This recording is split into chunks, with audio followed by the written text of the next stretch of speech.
Bonsoir à tous, bienvenue sur Public Sénat, ravi de vous retrouver pour une nouvelle semaine dont va plus loin. Au programme ce soir, notre grand débat autour de la réponse de l'exécutif aux Gilets jaunes. Pas de changement de cap, mais l'Élysée promet une nouvelle méthode, un accompagnement plus juste, plus social.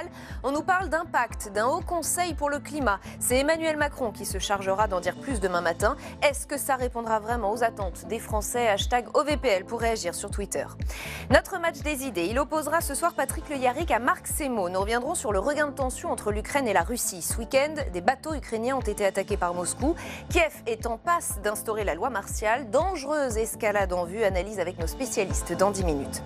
Et puis l'actualité, c'est aussi ce tweet de la discorde. Gérald Darmanin s'est attiré les foudres du Sénat. Le ministre a pointé du doigt un amendement qui serait selon lui trop favorable aux élus. Fureur des sénateurs pendant 2 jours. Aujourd'hui, les choses se sont un peu calmées. Tout va bien, tout est réglé, a dit ce matin Gérard Larcher. On va voir ce qu'en pense notre invitée ce soir. C'est Sophie Primas, sénatrice des Yvelines. D'abord, résumé des faits avec Julie Hulin.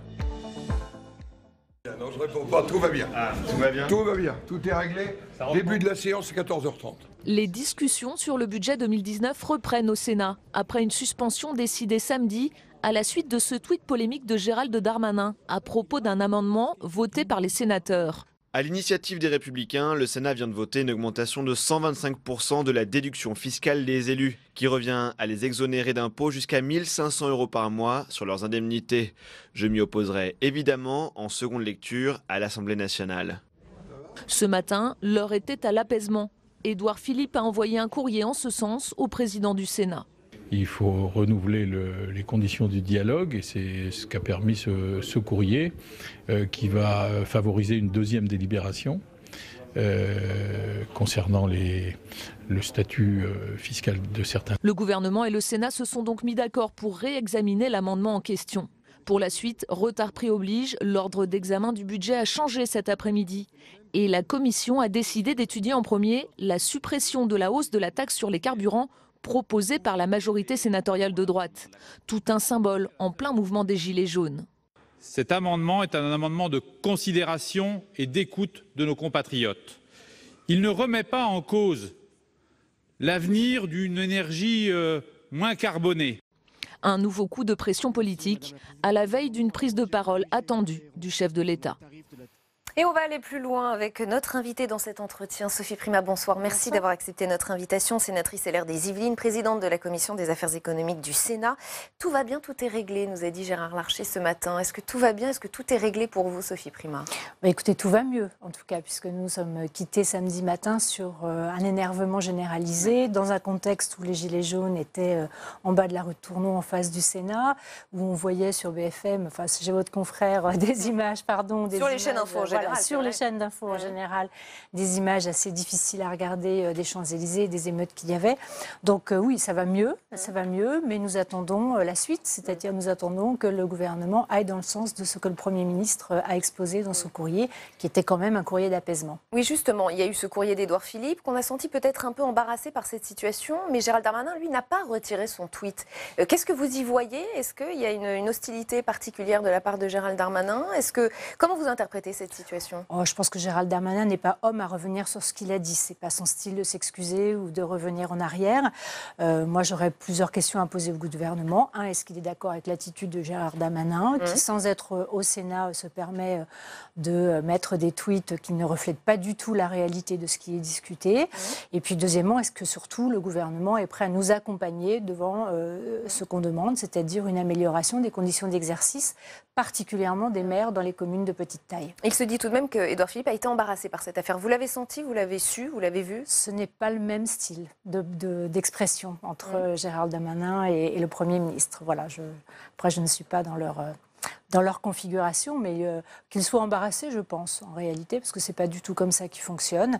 Ce n'est pas non plus comme ça que fonctionne, me semble-t-il, le tout nouveau ministre des Relations avec le gouvernement, qui, pendant la conférence des présidents, était embarrassé par cette situation. Avec le Parlement, vous voulez dire, Marc Fesneau. Oui. Ce n'est pas le premier incident entre l'exécutif et le Sénat. Est-ce que celui-ci marque un tournant ou est-ce qu'il entérine le fait que les relations ne sont décidément pas Les relations Parfait. sont très difficiles. Les relations Vous sont très confirmez qu'elles sont difficiles difficiles depuis le début du mandat. Il y a plein d'incompréhensions, une volonté de ne pas prendre en compte ce que la voix des territoires qu'est le Sénat exprime, une méconnaissance aussi, je pense, du mode de fonctionnement du Sénat. Vous savez que nous sommes dans une chambre qui est moins une chambre de pulsion politique que l'Assemblée nationale. C'est, j'allais dire, par son mode d'élection, par sa constitution, c'est tout à fait net. Nous sommes dans un objectif systématiquement de co-construction, quelle que soit, j'allais dire, la majorité. Bien sûr, il y a des choses qui nous opposent, on a des convictions parfois différentes. On discute ensemble, on peut s'opposer des arguments, mais on est toujours dans une logique de co-construction. Et ça, je pense que le gouvernement a vraiment du mal. Il y a eu un contre-exemple, dont j'ai été d'ailleurs acteur, qui a été la loi Elan, avec Jacques Mézard, forcément qui était issu de nos rangs, Julien de Normandie, qui a tout à fait accentué le dialogue avec le Sénat. Et nous avons réussi d'ailleurs à avoir une commission mixte paritaire. Donc voilà un bon exemple de co-construction. Mauvais exemple, ce qui se passe aujourd'hui avec le budget. Vous diriez qu'il y a un mépris particulier de cet exécutif pour les élus en général d'ailleurs, pas seulement pour les sénateurs, et incarné peut-être par Gérald Darmanin? Les élus sont, pour le gouvernement, font partie de ces fameux corps intermédiaires dont ils veulent se débarrasser. Or, je crois que ce gouvernement n'a pas compris ou ne traduit pas dans les actes le fait que les élus territoriaux, les élus au Sénat, mais les élus aussi à l'Assemblée nationale, sont un filet de protection de la société et sont un filet en fait pour tenir la société. On voit bien ce qui se passe aujourd'hui. Défiance vis-à-vis des élus, on veut plus de syndicats, on veut plus de corps intermédiaires, on veut plus ceci, on veut plus cela. Du coup, ça part dans tous les sens parce que plus personne n'est représenté en réalité dans ces revendications. Le gouvernement a tendance à voir le Sénat comme une opposition presque politique politicienne à l'exécutif. Et je prends l'exemple, peut-être d'ailleurs qui n'a pas plu à Gérald Darmanin, lorsque le Sénat a mis en évidence le transfert des 577 millions d'euros vers le budget général, au lieu d'un transfert vers le budget de l'écologie. Ça fait partie des petits incidents qui font qu'eux se disent, au Sénat, ils sont contre nous. Non, je pense que le Sénat n'est pas contre le gouvernement de façon systématique. Je le redis, moi j'ai fait la loi Elan, on a trouvé un accord sur la loi Elan. Pourtant, il y avait un grand nombre d'articles, il y avait plein de raisons de se fâcher, mais pourtant, on a trouvé un consensus qui ne vaut pas blanc-seing sur la politique du logement d'ailleurs du gouvernement. Je pense qu'on s'exprimera pendant le budget à ce sujet. Mais je pense que voilà, Gérald Darmanin ne tire pas profit de ce qu'il pourrait avoir au Sénat et de ce qu'il pourrait co-construire au Sénat, en particulier sur le budget. Donc pas de réaction disproportionnée de la part du Sénat qui, je le répète, a suspendu l'examen du budget. Et on sait que certains internautes sur Twitter ont fait part d'une forme d'agacement en disant ils sont gonflés d'arrêter d'examiner le budget. Est-ce qu'il n'y a pas eu de réaction disproportionnée face à ce Non, je crois que c'est vraiment une réaction inhabituelle, on va dire, de la part du Sénat. Je crois qu'il y a des sénateurs qui sont là depuis quelques années qui n'avaient jamais vu ça. Moi, je suis là depuis 2011, je n'avais jamais vu cette situation. C'est un signal fort parce qu'on ne peut pas dire le jeudi au Congrès des maires, on renoue le dialogue, dans l'apaisement, et on va co-construire, etc. Et puis arriver dans une situation de provocation qui a été celle de vendredi soir de la part de Gérald Darmanin, où sans être dans l'hémicycle, sans savoir les discussions, sans savoir le contenu de nos échanges, fait un tweet pour assassiner le Sénat. Ce n'est pas des façons de faire et c'est en tout cas pas ce qu'on aime au Sénat. Sur la question des Gilets jaunes, on attend le discours d'Emmanuel Macron demain matin. Vous en attendez beaucoup d'ailleurs ? Oh, écoutez, vous n'avez pas beaucoup d'attentes. On est très interrogatif parce que si c'est pour nous annoncer la création du Haut Conseil au climat, bon, je ne comprends pas à quoi va servir cette chose. Donc peut-être je vais découvrir de nouvelles fonctionnalités. Il existe aujourd'hui un comité national de la transition énergétique. Vous allez sur le site d'ailleurs du gouvernement et vous trouvez que c'est exactement la fonction qu'il annonce pour le Haut Conseil au climat. Donc je ne comprends pas ce machin de plus. Peut-être je comprendrai demain. En tout cas, aujourd'hui, je ne comprends pas. La réponse aujourd'hui qu'on a de notre secrétaire d'État qui défend le budget sur l'énergie cet après-midi au Sénat nous laisse penser qu'il n'y aura pas les mesures fiscales qui sont attendues ni par le Sénat, ni par les Gilets jaunes, ni par l'ensemble des Français. Donc pas de mesures fiscales, la création d'un haut conseil qui servira à je ne sais pas quoi. Bon, j'attends d'être surprise. J'y serai en tout cas et j'attends d'être surprise. Vous craignez que ce soit de la communication, qu'il n'y ait pas de gestes concrets, que ça manque de concret? Je ne veux pas faire de procès d'intention. Je suis extrêmement sceptique, mais j'attends de voir. Je ne veux pas faire de procès d'intention. Ce qu'on sait en revanche, c'est qu'il va a priori mieux intégrer les corps intermédiaires, mieux intégrer les citoyens dans une forme de consultation. Ça peut faire partie d'attente de votre part. La Commission nationale de transition énergétique comporte des élus, des ONG, comporte des non-gouvernementaux, des organisations non-gouvernementales. Dans ce que j'ai vu des prémices du Haut Conseil au climat, par exemple, il n'y a pas d'élus. Donc je ne sais pas si on considère que les élus sont des corps intermédiaires ou pas. Mais encore une fois, ce sont des gens qui sont sur le territoire, en même temps en train de légiférer. On verra, pas de procès d'intention, mais j'espère que... Le Sénat, en tout cas, a été concret cet après-midi. Il a voté le gel de la hausse sur la taxe des carburants. Oui, c'est ça absolument. que vous attendez, en fait, de la part du gouvernement? C'est ça qu'on attend. Je crois que c'est ça ce que les Français attendent de la part du gouvernement. Et j'attends le résultat de quelques amendements là qui, de nouveau, seront concrets. On a des amendements également pour rétablir les exonérations sur l'installation de fenêtres, double vitrage, etc. Des choses, d'ailleurs, qu'on avait soulevées auprès de Nicolas Hulot en son temps, lorsqu'il avait passé la loi sur la fin d'exploration du pétrole et des hydrocarbures en France. On lui avait dit, OK, mais c'est en 2040, nous on veut des trucs là maintenant qui baissent la consommation en énergie, sur la rénovation thermique.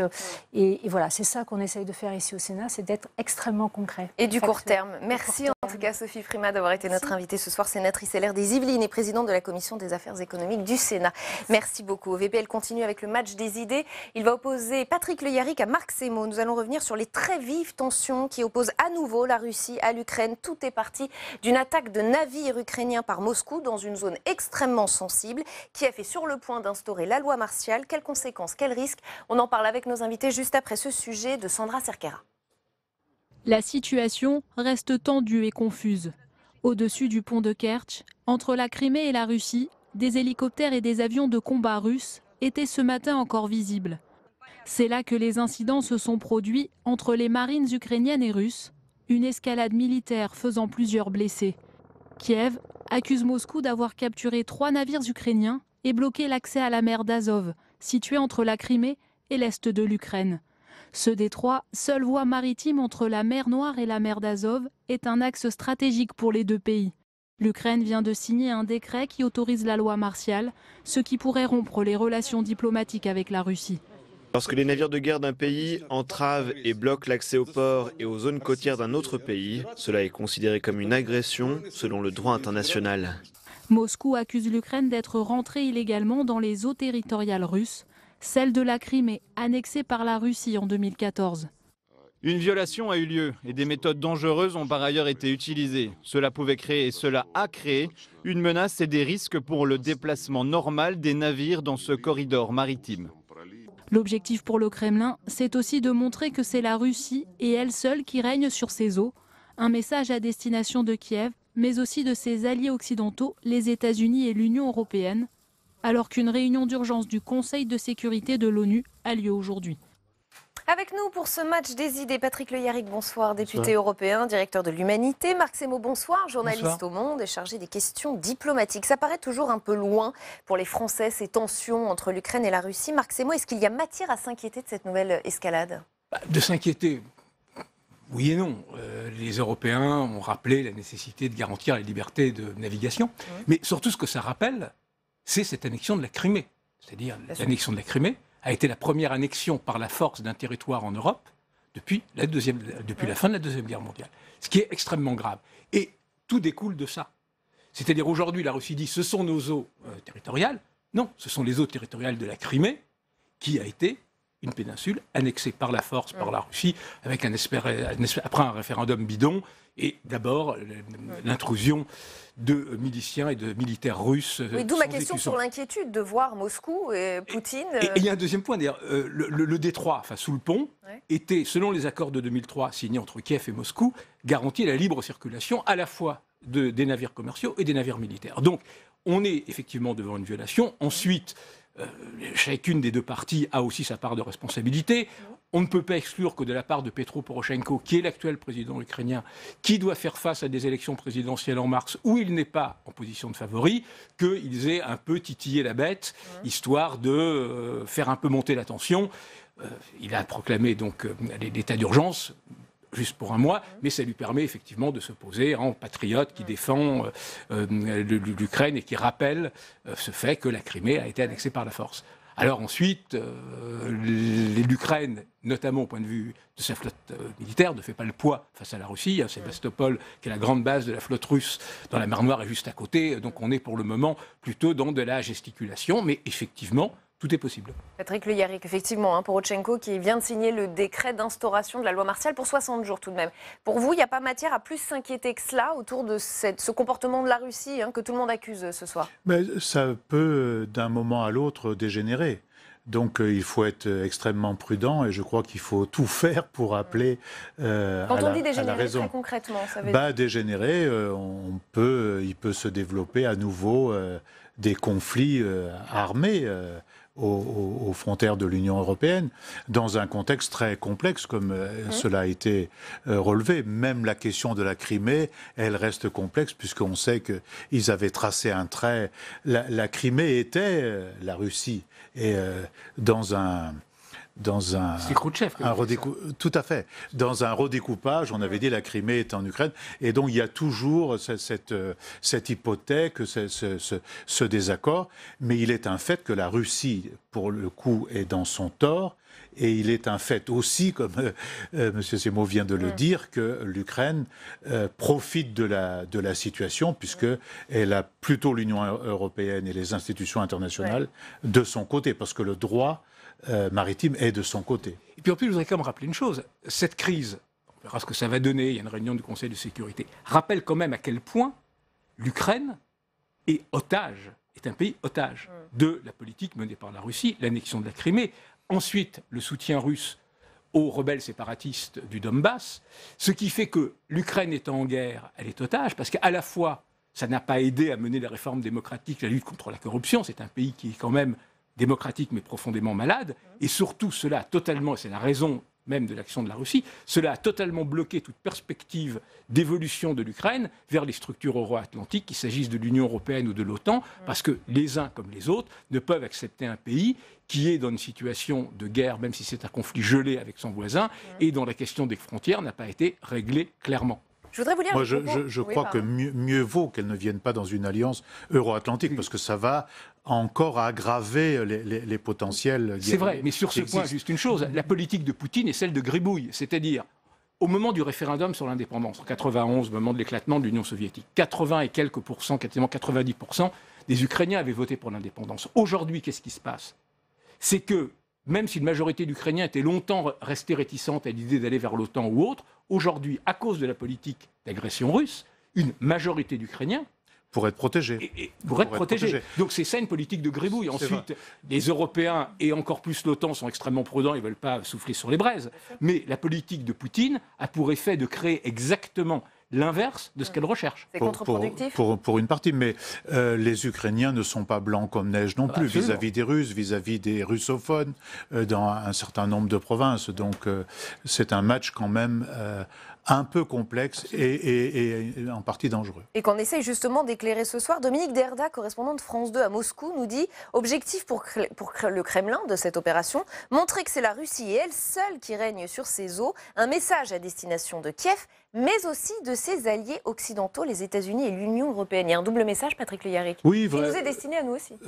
Oui, vraisemblablement, parce qu'il y a une multitude de conflits, de mutations dans la géopolitique, parce qu'il n'y a pas que ces questions, il y a les questions du Proche et du Moyen-Orient, il y a des tensions assez lourdes, puisque maintenant le président nord-américain, M. Trump, a décidé de réimplanter des missiles de moyenne portée qui sont forcément dirigés vers la Russie et vers la Chine.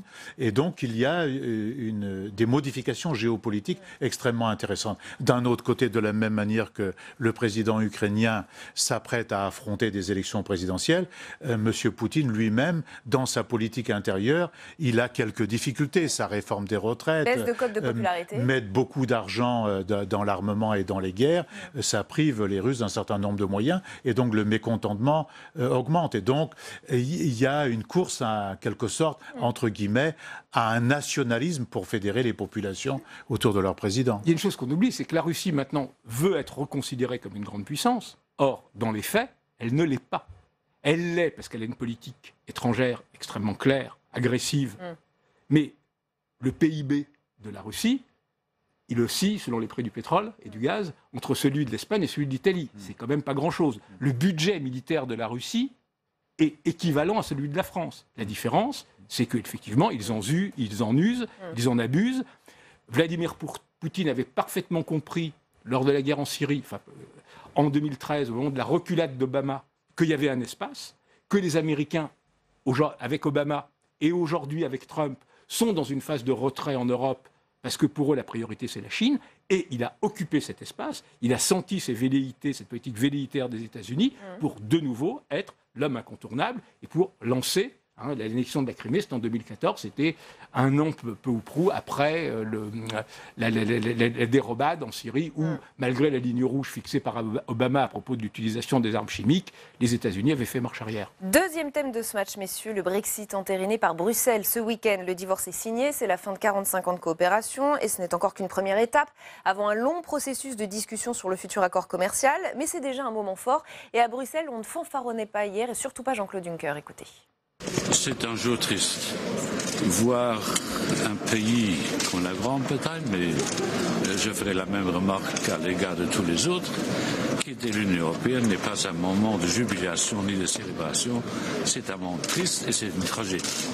Patrick Le Yarrick, vous êtes député européen, vous partagez cette amertume et il parle de tragédie, c'est un mot fort.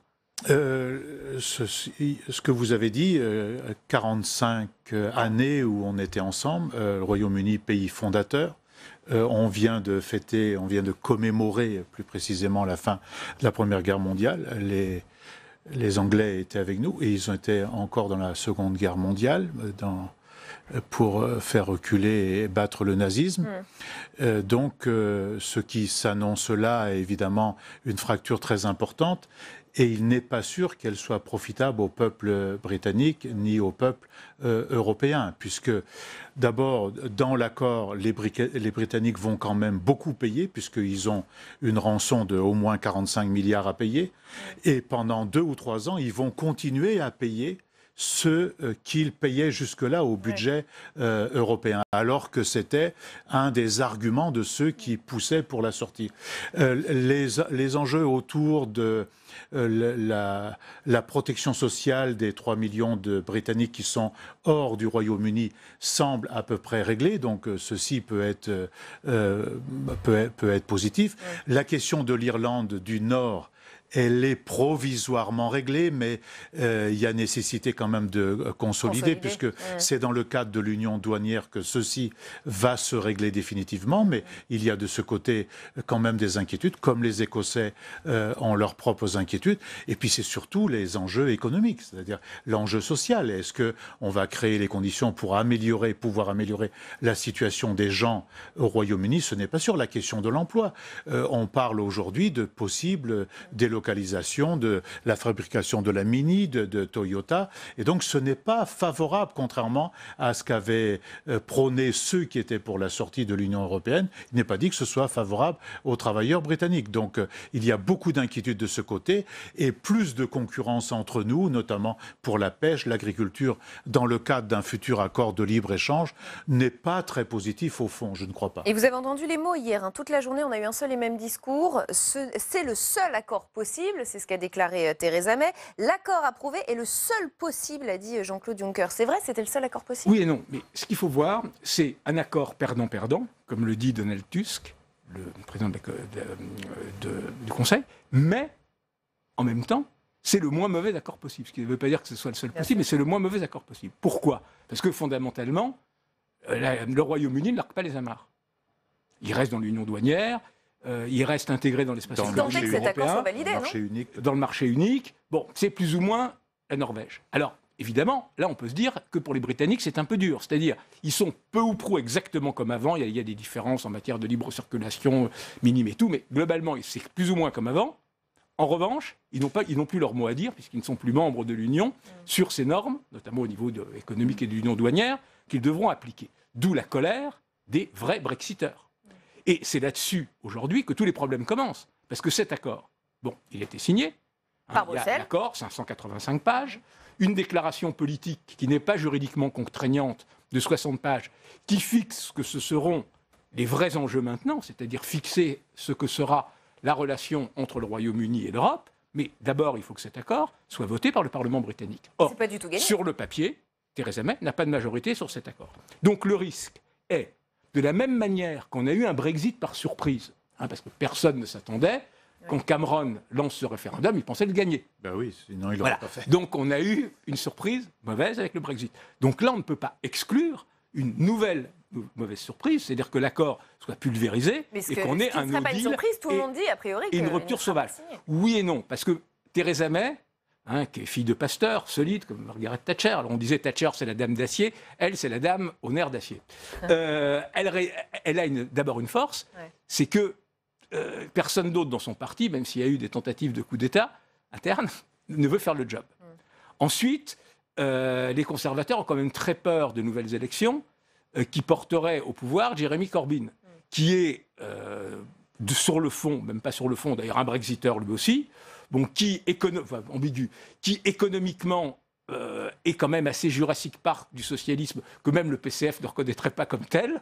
Vous le trouveriez trop à l'ancienne. Donc pour toutes ces raisons, il y a quand même un vent de panique à l'idée que, profitant de la crise des conservateurs, les travaillistes aient une poussée. Voilà. Donc pour toutes ces raisons, on ne peut pas exclure que Theresa May, contre toute attente, passe l'examen. Et que, voilà, on serait avec cet accord, mais c'est après qu'il faudra commencer ces interminables négociations qui vont durer 2 ans. Il y a une transition prévue pour 2 ans, qui de fait risque d'être 4 ans, où tout devra être réglé, la question de la pêche, la question de tout ce qui est pendant. C'est-à-dire on recommence à zéro à discuter de ce que devra être l'accord de libre-échange. Elle veut faire en 2 fois, si j'ai bien compris. Elle veut tester un vote une première fois. Si elle est battue, elle a encore 15 jours d'après sa tactique pour refaire voter avec tous les menaces qu'elle peut brandir.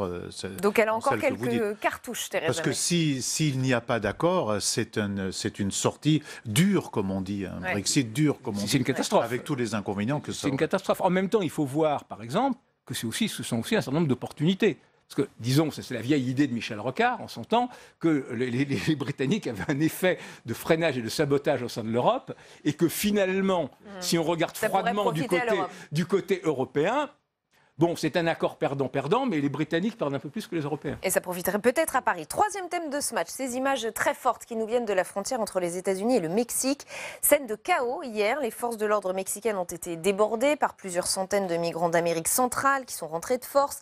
Certains avec des enfants. Des agents américains ont fait usage de gaz lacrymogène. Donald Trump menace de fermer totalement la frontière. Écoutez.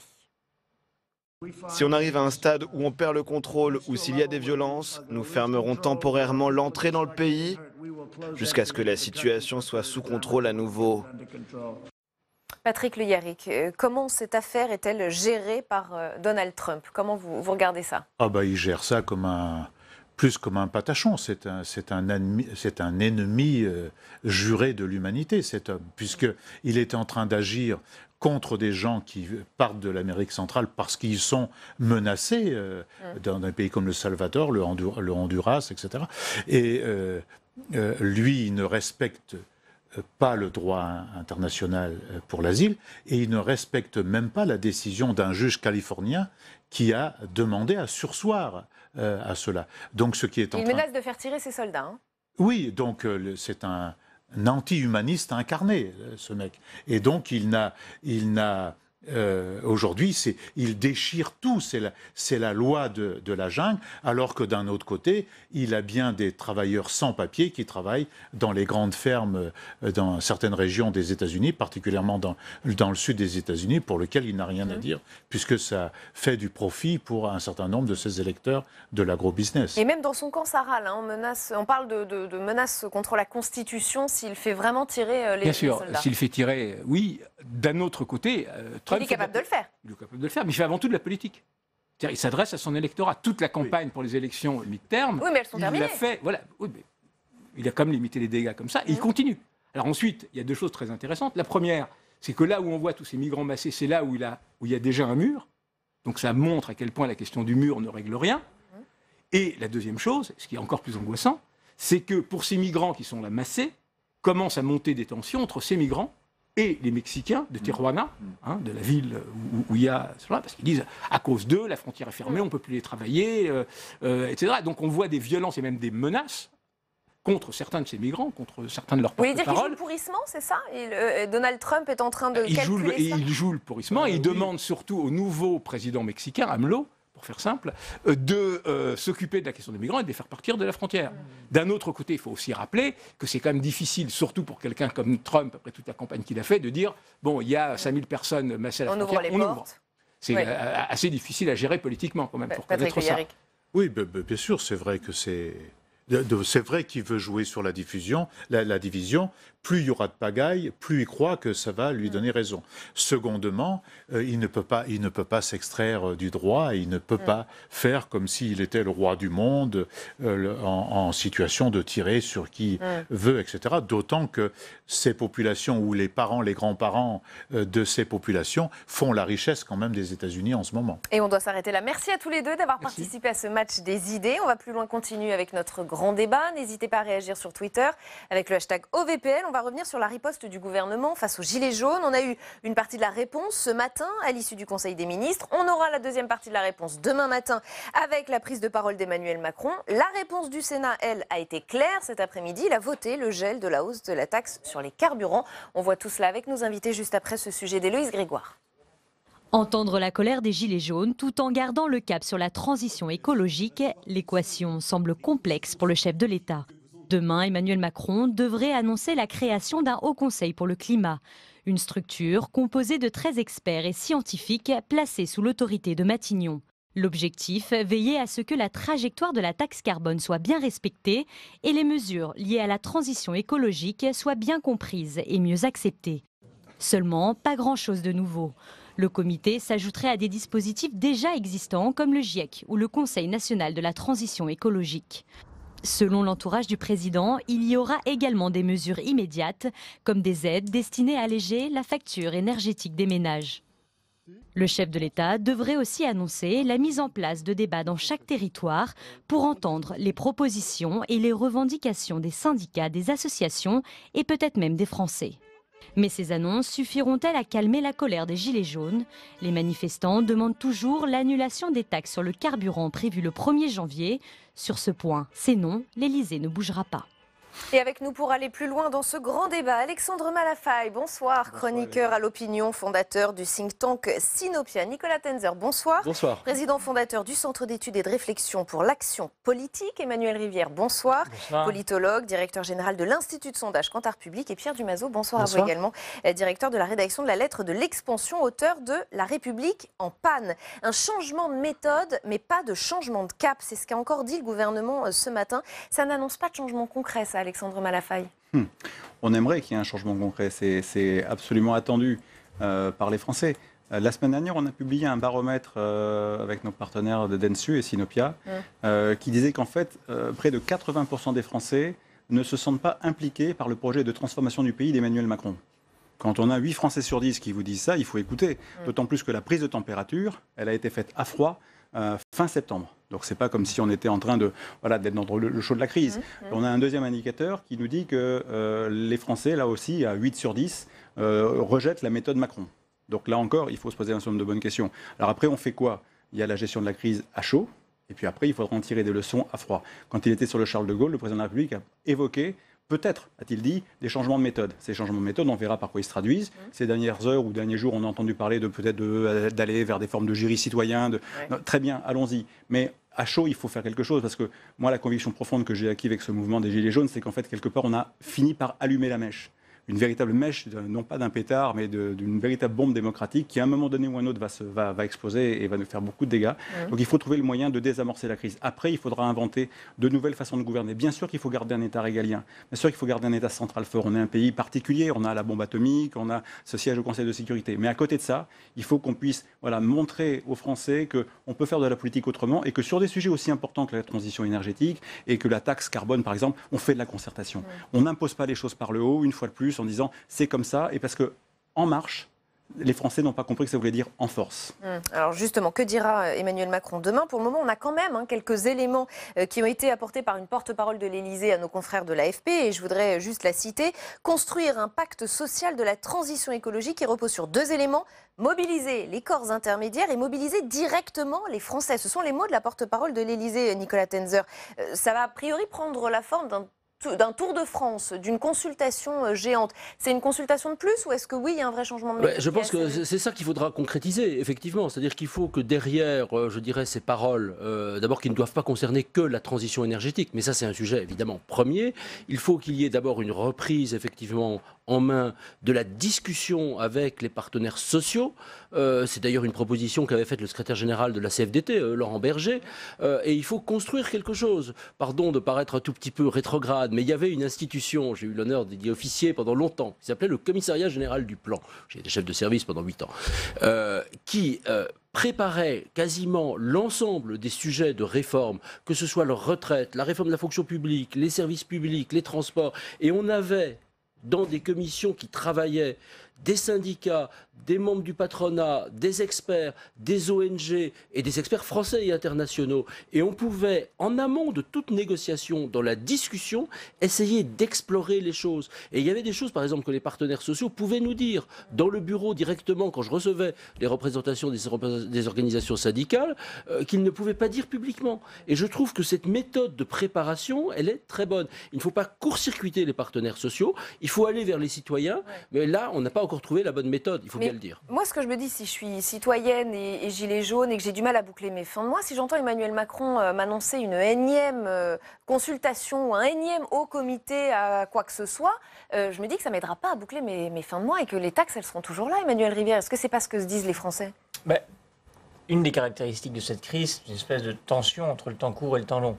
Le problème, c'est que les solutions, elles sont dans le temps long et la crise, elle est une sorte de dictature du temps court. Maintenant, en fait, tout ça s'inscrit dans le temps long. Alexandre Malafaille évoquait tout à l'heure une mèche allumée. Je crois qu'effectivement, c'est le bon constat. La bombe, elle existe depuis un certain temps déjà. En fait, c'est les premières détonations de la soute à explosifs qui ont produit l'élection un peu particulière de 2017. La question compliquée en ce moment, je pense, pour la majorité, c'est de faire finalement à nouveau le diagnostic des raisons pour lesquelles il y a eu cette crise politique en France. Dans le discours implicite, je trouve, de l'exécutif, il y a un peu l'idée que tous les autres avant nous, en fait, ont capitulé en race campagne à la moindre difficulté, et c'est ça qui va nous différencier. Or, la question pourrait être tout autre, qui est que, finalement, faire de la politique autrement consiste peut-être à faire de la politique davantage avec les gens. Et une caractéristique récente de la période, et une caractéristique française, par rapport notamment à ce que disait Nicolas Tenzer, c'est que l'autorité des élites, l'autorité des experts, parce qu'en fait on dit élite, c'est un peu péjoratif, mais en même temps c'est des experts souvent qui se cachent derrière, est de moins en moins reconnue. Donc c'est aussi, pour compliquer encore l'exercice, il y a une manière qui n'a pas été trouvée de restaurer justement l'idée qu'il y a un discours expert et qu'il doit inspirer les politiques publiques, là où les gens disent aujourd'hui de plus en plus on sait mieux faire que vous, ce qui est compliqué. On a un Emmanuel Macron qui va prendre la parole demain matin, Pierre Dumazeau, dont on attend beaucoup et en même temps on a l'impression que ça risque d'être beaucoup de théories.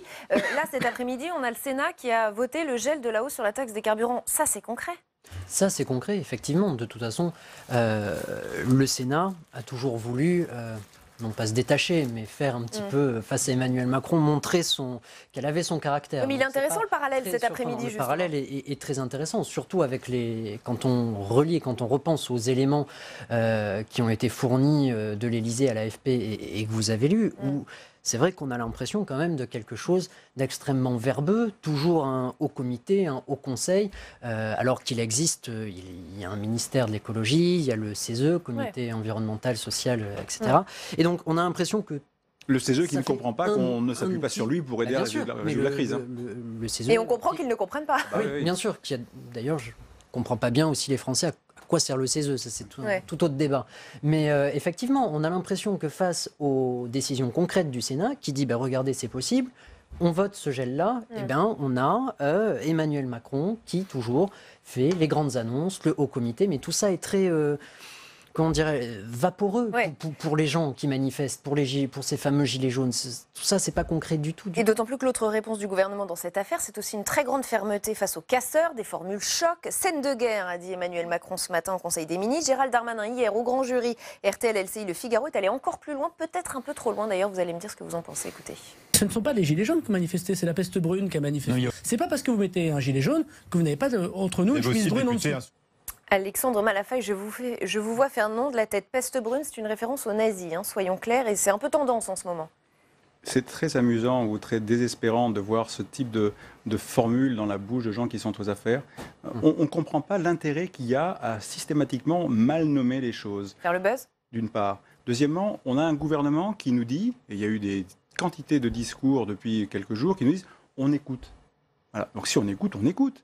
On écoute les Français, tous les Français. Voilà. Alors c'est vrai qu'il y a quelques casseurs, il faut les nommer en tant que tels, et on sait bien qu'il y en a quelques-uns. Mais on ne peut pas avoir ce type de clivage, de stigmatisation. Parce que ceux qui sont dans cette catégorie-là, et ceux qui soutiennent derrière, vous ne les ramènerez pas dans le camp de la raison avec ce type de formule.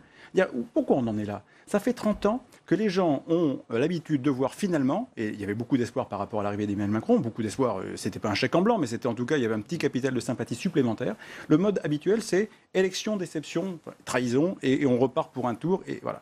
Et les gens aujourd'hui, ils voient bien que ce modèle-là, il devient insupportable à assumer. Pour une autre raison complémentaire que j'ajoute, c'est que, en fait, si vous voulez, je pense que beaucoup de gens peuvent se, entre guillemets, contenter d'une vie où vous imaginez que votre vie, elle va être relativement stable, avec des perspectives qui sont assez horizontales. Vous pouvez accepter ça, une espèce d'histoire immobile, pour reprendre une expression qui décrivait une période de l'histoire française, de l'histoire du monde. Mais là, aujourd'hui, les gens, ils n'ont plus d'histoire. Il n'y a plus de perspective. Il n'y a que vous ne savez pas de quoi sera fait votre après-demain. Et ça vous met forcément, quand en plus vous avez des hommes politiques, des femmes politiques qui sont dans la propagande, qui vous diabolisent ou qui vous racontent l'inverse de ce qui se passe. Ne vous inquiétez pas, la transition énergétique, c'est bon pour vous. On va vous prendre de l'argent, mais c'est bien pour...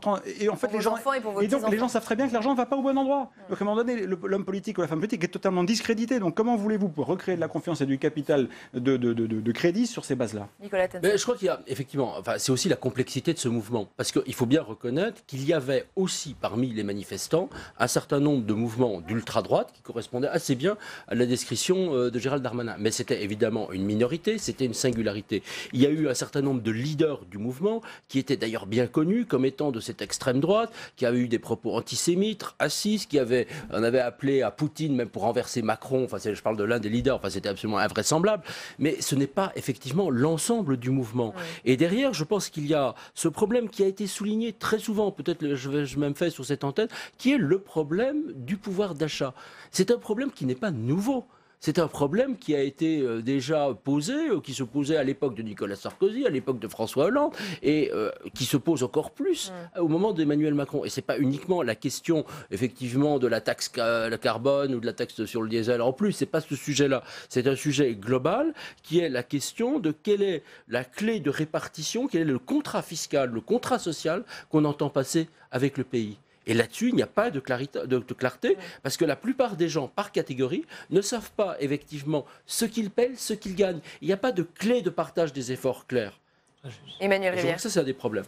Très juste, on est dans une société qui a un problème, et c'est pour ça que le gouvernement, je crois, a du mal à lui parler, parce qu'on n'est plus du tout d'accord sur les diagnostics élémentaires, ce à quoi sert l'impôt. Et donc la voie de la raison qu'ont essayé d'employer des membres du gouvernement ne parle pas aux gens quand on leur dit que ces efforts-là contribuent à... À tel point, je vous coupe une seconde, que le ministère de l'Intérieur fait savoir que 134 sites des finances publiques ont été vandalisés. Oui, parce que c'est... Alors, Nicolas a raison de dire que le sujet du pouvoir d'achat n'est pas un sujet nouveau. Il se trouve qu'il a pris une acuité nouvelle. C'était un des points surprenants d'une enquête qu'on avait fait au début d'année où le pouvoir d'achat, finalement, et notamment sans sa dimension fiscale, arrivait parmi les toutes premières priorités. Le chômage semblant être moins l'obsession des Françaises. Il y a un autre discours qui est très très compliqué à faire passer, c'est de dire finalement le moyen d'arriver à une meilleure consommation, plus responsable, plus respectueuse de la planète et donc des nécessités du changement climatique, consiste à vous contraindre. Les gens sont en partie, parce que c'est aussi ce qu'on voit dans les enquêtes disponibles, pour faire des efforts environnementaux, mais ils ont besoin d'être fiers de ces efforts. Et donc pour en être fiers, il faut les choisir, il faut en être partie prenante. C'est là où peut-être, effectivement, il y aura un espace pour prendre au mot les Gilets jaunes et tous ceux qui se reconnaissent les Gilets jaunes en leur disant chiche. Mais comment on y arrive du coup ? Et les Gilets jaunes viennent aussi fissurer la majorité présidentielle. Regardez ce que nous dit dans un entretien au Monde Brigitte Bourguignon, présidente La République En Marche de la Commission des Affaires sociales de l'Assemblée nationale. Tout en gardant son cap, le gouvernement doit infléchir le calendrier de la mise en œuvre de la taxe carbone. C'est pourquoi je propose que nous votions un moratoire d'un trimestre sur les hausses de taxes sur les carburants afin que le dialogue se noue dans un climat apaisé. Fausse bonne idée, nous a dit ce matin Barbara Pompili sur notre antenne. En revanche, elle admet aussi que le gouvernement gère mal cette crise. Mais l'accompagnement il aurait dû être plus marqué et plus annoncé, parce qu'on voit aujourd'hui que ce qui est prévu a priori comme accompagnement, alors il y en a que les gens considèrent comme pas suffisant, c'est-à-dire la prime à la conversion, etc. Mais enfin, quand je vois comme ça marche quand même la prime à la conversion, on voit que beaucoup de gens ont changé leur voiture grâce à la prime à la conversion. Je pense que c'est pareil, faut pas tout rejeter en bloc. Pierre Dumazy, on a le sentiment quand même que ça tangue un peu aussi du côté de la majorité présidentielle. C'est un vrai sujet, les Gilets jaunes, là. Ah oui, ça tangue un peu en on et beaucoup en off. Racontez-nous les off, alors. On a vu cette députée En Marche, dont je m'excuse, mais je perds le nom, qui a mis son gilet jaune pour soutenir le mouvement. Ça, c'est très fort. C'est des choses qu'on n'aurait pas vues il y a 3 mois, il y a 6 mois, si le mouvement elle était un peu coutumière des coups d'éclat. Voilà, oui, en l'occurrence. Oui, mais quand même, c'est révélateur de quelque chose. Aller jusque-là, fut un temps, dans la majorité, on n'aurait peut-être pas osé. Mais, et Brigitte Bourguignon qui propose un moratoire, tout de même. Absolument. Alors, après, concrète. c'est un peu... Voilà, c'est toujours un petit peu verbeux, cette phrase de créer un moratoire, repousser sans repousser, expliquer. C'est toujours cette fameuse idée macronienne que si les Français ne sont pas contents, c'est parce qu'ils n'ont pas compris. Mais pas seulement, c'est aussi parce qu'ils sont contre. Et ça, il n'y a pas un moment donné, la pédagogie, ça suffit. Mais je pense, et je reviens sur la notion de contrat que je trouve très intéressante, et c'est ce que j'avais écrit dans mon livre, je trouve que le contrat passé entre Macron et les Français a été rompu. Le contrat politique et effectivement, ce contrat avec l'impôt, comment on peut expliquer aujourd'hui aux classes moyennes, parce que les Gilets jaunes, ce ne sont pas seulement des gens au chômage, ce sont aussi des classes moyennes qui travaillent et qui se sentent déclassés pour un même salaire. Et ils le disent d'ailleurs, qui se lèvent tôt, tous les matins, qui vont travailler pour un SMIC et qui n'y arrivent plus. Comment expliquer à ces gens-là qui payent de plus en plus d'impôts et qui voient de plus en plus de services publics fermés? L'exemple de la prime à la conversion, c'est très bien. Je veux dire, il faut voir le prix d'un véhicule électrique, le prix d'un véhicule hybride. Et on a eu des déclarations de parlementaires et de ministres qui sont absolument déconnectés. Pas du tout dans le concret. Il faut aller voir comment ça se passe aussi en région. Et c'est dramatique.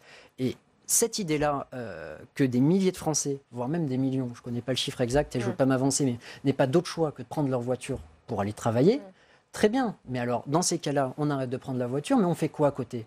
On développe les transports en commun, on développe les alternatives, mais rien n'est fait. C'était tout l'objet d'ailleurs de la loi mobilité d'Elisabeth Borne ce matin. Et c'est bien ça le problème. C'est comme la conférence des territoires, il n'y a aucun dialogue entre les territoires et l'État central.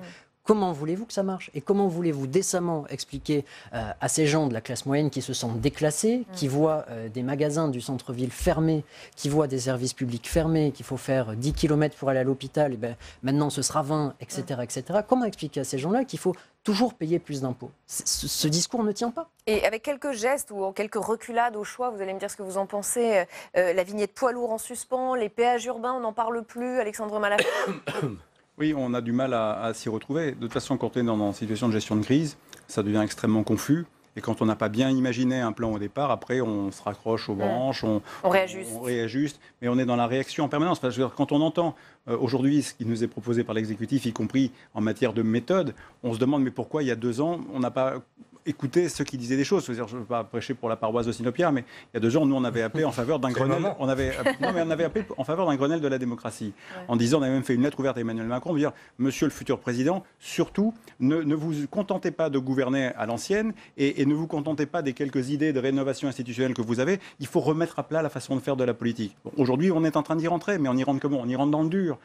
On est toujours sur les mêmes types de schémas. Et pour revenir sur la notion du contrat, ce qui est très préoccupant, c'est que le contrat qui est rompu aujourd'hui entre Emmanuel Macron en tant que décideur et les Français, ça va plus loin. C'est vraiment un contrat entre les Français et le système de gouvernance dans lequel ils sont aujourd'hui. Il y a un vrai mécontentement. Et l'absence de confiance, elle repose d'abord sur des faits et aussi sur un sentiment d'injustice extrêmement profond. Ce sentiment d'injustice, tout le monde le ressent.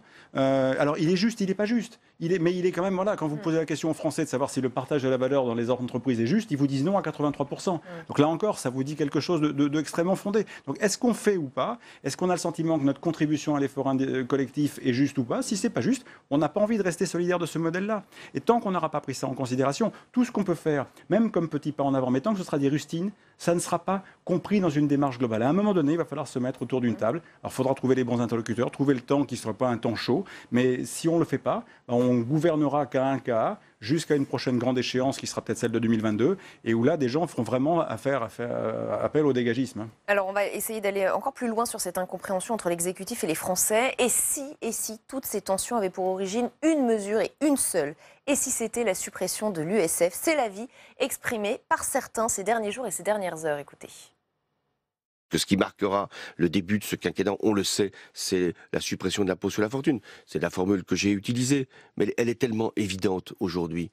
Quand on sait qu'il y a 3,5 milliards qui ont été dépensés pour les plus riches. C'est ça qui paye Emmanuel Macron. Mais je pense qu'à un moment, et tout président peut en faire le constat, on paye toujours sa première erreur. Et on la traîne tout au long de son mandat. Je pense que l'ISF, il est allé beaucoup trop fort et trop loin, et qu'on s'est privé de marge de manœuvre à cause de cela. Donc avec un retour sur l'économie et sur la création d'emplois finalement assez discutable. Emmanuel Rivière, c'est cela aujourd'hui finalement que paye Emmanuel Macron. Est-ce que les gilets jaunes, c'est finalement le résultat de priorités fiscales qui n'ont pas été dans le bon sens de ce gouvernement pour les Français? C'est beaucoup de ça. Il faut quand même se rappeler qu'à l'automne, il y a un an, Emmanuel Macron était à des niveaux de popularité tout à fait honorables, alors que l'ISF et son association aussi, cette décision malheureuse de l'été 2017 qui était la baisse des APL était derrière lui. Mais il faut un temps pour que les choses finissent par sédimenter, de la même manière que Nicolas Sarkozy était populaire bien après le Fouquet. Et malgré tout, on n'a pas totalement tort de dire que le péché originel de Nicolas Sarkozy, c'était le Fouquet. Et pourquoi est-ce que ça a pris un certain temps? Parce qu'il faut que les gens... D'abord, c'est le nouveau président. À un moment, on a envie que ça marche aussi, qu'il donne ses preuves. Et puis, c'est vrai qu'il y a eu une difficulté très grande du gouvernement à faire lire une politique qu'il jugeait équilibrée. C'est pour ça qu'à un moment, c'est vrai qu'il faut vraiment réinventer un certain nombre de choses. Parce que quand il faisait sur les tableaux Excel ou tout autre les additions de ce qu'il donnait, de ce qu'il prenait, et notamment aux salariés à travers la baisse des charges salariales, les augmentations d'un certain nombre de minima sociaux, etc., il trouvait vraiment que c'était équilibré.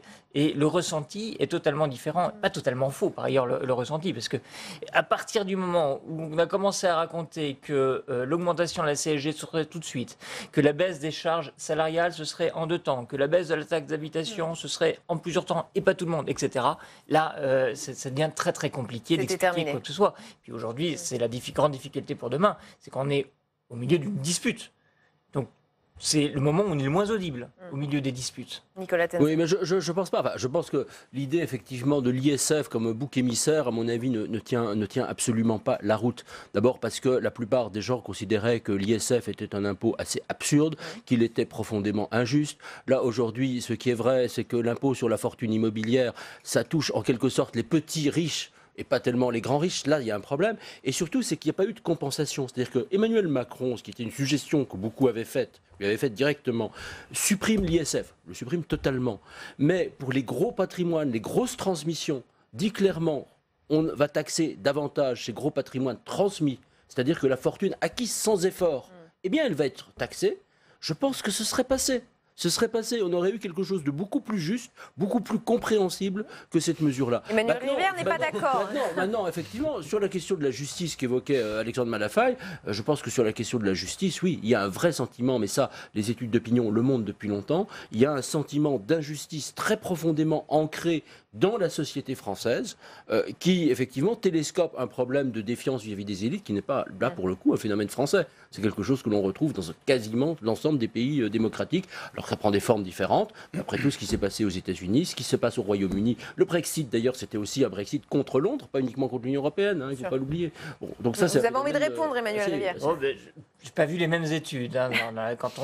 Mais il y a une dimension psychologique de l'impôt qu'il ne faut pas négliger. Mais quand on demande aux gens de hiérarchiser les impôts du plus acceptable au moins acceptable, l'ISF est quand même largement un impôt considéré comme juste et acceptable. Celui auquel les gens résistent le plus, c'est les droits de succession.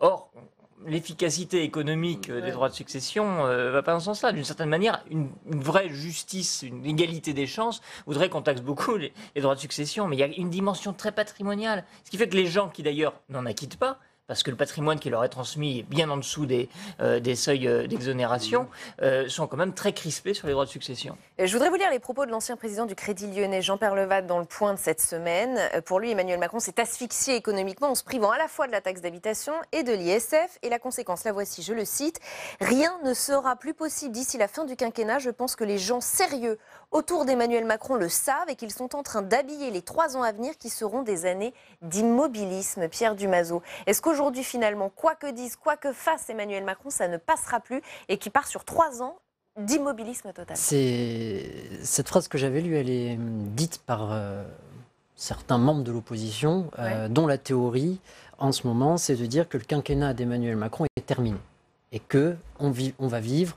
Effectivement, parce qu'il y a toujours 1 an de réélection. La dernière année, c'est toujours assez trouble. 3 ans. Je prends les mêmes mots d'un espèce d'immobilisme où il y aura beaucoup de séquences à la François Hollande, donc beaucoup de mémoriels, beaucoup de séquences comme ça, mais peu d'actions concrètes et des difficultés à mettre en œuvre la suite du programme. Moi, je pense que son quinquennat, il a tellement peu de marge de manœuvre politique.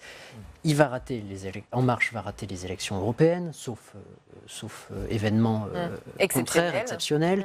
En Marche va pour les municipales, ça va quand même être très, très compliqué de prendre des villes avec l'étiquette En Marche seule. Donc là encore, je pense... Sans ancrage local. Sans ancrage local. Là encore, je pense que pour eux, ça va être très, très compliqué. Donc la suite du quinquennat, je pense qu'elle s'annonce pas totalement immobile, mais ça va être très compliqué pour le chef de l'État déjà d'être audible. C'est quelque chose qui est difficile. Pour l'instant, il n'est pas audible. Quand il parle, dès qu'il prend la parole, l'interview, l'entretien du porte-avions, à part parce qu'on est journaliste ou parce qu'on est dans des milieux bien informés, mais faut demander, personne n'en retient rien en fait, parce que c'est quelqu'un qui aujourd'hui n'est pas audible, avec une très faible marge de manœuvre, donc ça va être à mon avis très compliqué pour la suite. Nicolas Tenzer et Alexandre je pense qu'effectivement, une des difficultés, c'est que Emmanuel Macron a été élu et a fait sa campagne, quand même, malgré tout, il a été élu sur l'idée que c'était celui qui allait réformer le pays.